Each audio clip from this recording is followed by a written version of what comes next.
Well, Haley, have you ever removed, let's say, the baseboard or maybe a backsplash in a kitchen, pull that off, or maybe even, I know it really happens often with a toilet paper roll holder.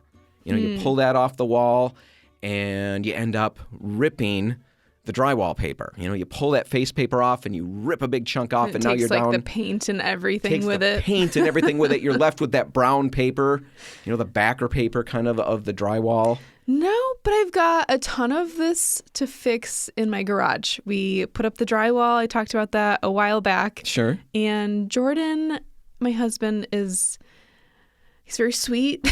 Okay, but there's a big but coming here. He can be a little clumsy.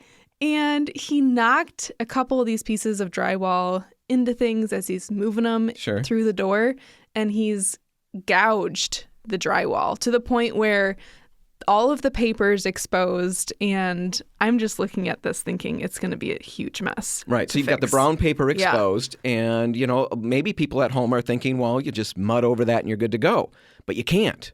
Yeah. You're listening to the Repcolite Home Improvement Show, and it's lucky for you that you are, if that's what you're thinking, because we're going to tell you what can go wrong with that and how to fix it. So first off, I guess let's talk about what could go wrong with that. Why can't you just mud over that brown paper, make it nice and smooth again, and then just go, right? Because the face paper's paper. Right. What's different? Well, the face paper will resist moisture better. Exactly. And that brown paper is going to suck up the water from your mud. If you put drywall compound over that, it can suck that water up, and you'll get rippling. It will actually bubble right up. Sometimes, it doesn't happen immediately.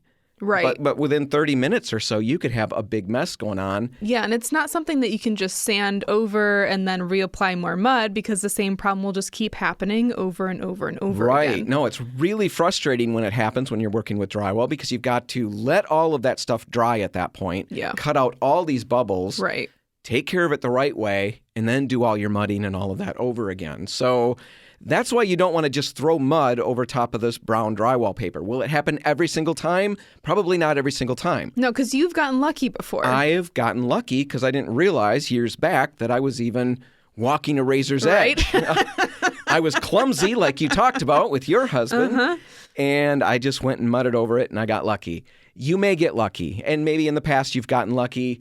And the thing is, you could do a whole room and you might have no problems except in a couple of areas. Right, it's not going to be necessarily wholesale failure. It's just like Russian roulette. The big thing is, it is like Russian roulette. and it's one of those games you don't want to play. No. Because if you do lose, you lose big. Exactly. So let's talk about what you can do. And what you need to do is seal that brown paper before you go to any joint compound or drywall mud or anything like that. Exactly. And there are a number of options out there to seal it with. Some oil-based products, some white pigmented shellac. Yeah, both stinky, both require, a fair amount of solvent to clean up that stuff, and it's not ideal.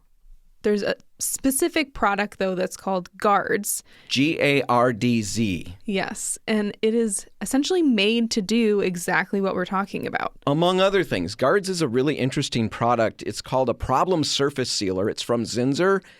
And it does a lot of different things. It will, oh man, Haley, what is the list? I'm trying to find their list of things because I don't want to miss anything. It seals the residual paste left over after you've stripped wallpaper, right? You can strip that wallpaper off, and sometimes you'll still have like the glue left behind a little bit. You should still clean the glue, but this will go over that and make sure everything's locked down. Right. The problem with that is glue, the wallpaper paste residue that's left on the wall is water activated. If you put a water-based product, a normal water-based paint over that or primer, it can reactivate that paste. You'll get texturing, and it's a problem. Gardz will go over that and seal it in. It's a chalk binder. If you've got a chalky surface, you can put it over that and it will bind everything down. It does a lot of different things. But one of the things it will do really well is seal in this brown paper so that you can actually do your repair work over top of it without worrying about any of this bubbling. Right. And it's kind of unique too. It's not pigmented like we think of normal primers as. It's almost clear. It's kind of milky in the can, and then it dries clear. It's still kind of smelly, but it is water-based, so at least the cleanup is easier. Right. The cleanup's easy. It is a little stinky, like Haley said. It's not going to be fumes in the same regard that the oil-based or the solvent-based products that we talked about are, but it's not terribly fun to work with in that regard. So what do you do with it? How does it work? How would you approach a situation? Let's just focus on a quick concept of a project, and let's talk about removing baseboard. Yeah, because I think that's a really common issue with Right, that. it happens a lot, and here's the deal. A lot of the times when you paint your baseboard, over the years, you just paint it over and over again. You've got caulk sometimes that run along the edge of where the baseboard meets the wall. Paint film will stretch over that or bridge that as well. It will go from the trim to the wall to some extent. And then you go and you start peeling or getting that baseboard pulled apart from the wall, and then you just pull the big piece off. And sometimes if you don't run a razor to separate them fully. Right, to score that, to cut through that film, you can actually, that film will stay intact and it will rip straight up the wall. And you can pull big chunks of your drywall face paper right off with your trim. It's a real bugger when it happens. Such a mess. Nobody's happy. Yeah. Everybody weeps. But if that happens to you, we've got a fix. So let's say that's what you did. You just went through the room, ripped all that stuff. You've got all this face paper, or this face paper gone, brown paper exposed. It's kind of curling. It looks bad. What do? Well, you can't just paint over it because it's uneven. Right, you gotta fix that. You can't just mud over it to make it even because we told you why not, right?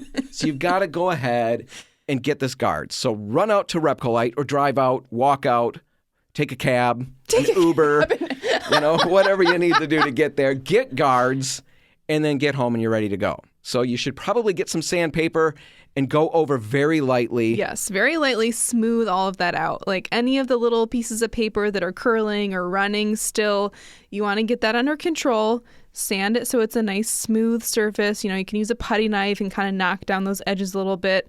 And if it's still running, it's just every time you hit it with the sandpaper, you're creating a new little keeps peel. Curling up, right? Sometimes you'll be taking more face paper off by doing that. You can score with a razor along, just make a little box, essentially. You're scoring a box around that paper where it's curled up, and then it won't curl past that line that you've made. Right. That's a good fix if it just keeps unraveling as you go. So do that. Get all of that off. You do that light sanding to get it relatively smooth. Yep. You're not trying to get every little piece off, but just smooth it down. Exactly. And then go ahead and roll that area with the Gardz. As we mentioned earlier, it's going to go on kind of milky. It's going to dry in about 3 hours to a really hard, clear finish that actually looks pretty cool. Bring out the color in that brown paper. You might think, that's the goal. Let's go with that. But you don't want to leave it like that. But it will, once it's dry, be a very hard surface. And now you can go back and get the rest of those little curled pieces off because everything that's not completely smooth at that point is going to be really easy to knock off. So you could take a putty knife, a big joint knife for the drywall and zip over it. That will take most of those edges off. Again, you could sand it. Yeah, just do a light sand. And then you're ready to go over it with that mud or with the joint compound, just like you would originally want to do. Yeah, so do as many coats as you need to with the drywall compound, sanding in between, feathering it out, all of that. When all of that is dry and you've finished that part of it and done your sanding and all of that, then you just go ahead and prime those areas and then put your finish paint over top. You could just hit those areas with one coat of your finish paint first, just to seal them up. Most finish paints are going to function as a primer. In that instance, we would certainly say that paint and primer all in one, which is going to be any of our high-end water-based products, work just fine on that. Get one coat on that patched area first to kind of get it equated and equal to the other areas. You still want to seal it up. And then go ahead and roll over top of everything else. Now, we know that you're probably not going to remember all of those steps. Our main goal here is just to let you know that if you've got that brown paper exposed like Haley does in her garage, it's a problem and there are steps to take. And now you know that you can't just jump right into this, and go nuts with your joint compound and mud right away. There are things to do before that are going to ensure it's a good finished product. Right. And if you want to revisit the steps or you've got a similar situation or who knows what, it's an entirely different situation going on, just stop out at any Repcolite store. Tell us what you're working on, what you're struggling with. Chances are, we've been doing this since 1946. There's a really good chance we've seen your problem. And if we haven't, and if you've got a new one, you get like a medal or something. That's going to be pretty exciting too. So just stop out at any store. Tell us what you're working on. We'll get you the right answers. Now, all right, we're going to take a break, and our Grand Rapids listeners are going to get news and all of that at the bottom of the hour. Yep. The Detroit listeners are going to get a Repcolite Rewind, and when we all get back together again, we're going to be in the studio with John Petoskey, our Benjamin Moore rep from the Metro Detroit area, talking about something that he is convinced will give you flawless results on every paint project. That's all just ahead. Stay tuned.